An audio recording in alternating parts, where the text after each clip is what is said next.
సర్వమానవ సమదృష్టి నిర్వచనము. సర్వమానవ సమదృష్టి నిర్వచనము.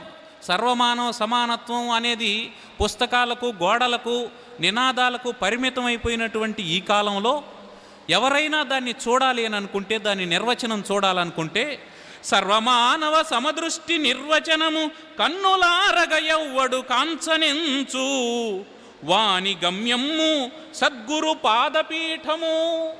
వాని గమ్యమ్ము సద్గురు పాదపీఠము ఇతర సాధనలెన్నే నిహితములగునే.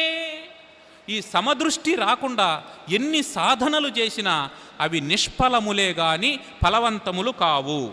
కావ్యగంధము మాత్రమే కాదు, హృదయ నిలయుడు ఈశ్వరతత్వము నిగ్గుదేల్చు కవి మహాత్ముడు హుసేను గారి జన్మతిథి జగత్తుకు దివ్యమౌ తేజమొసగు.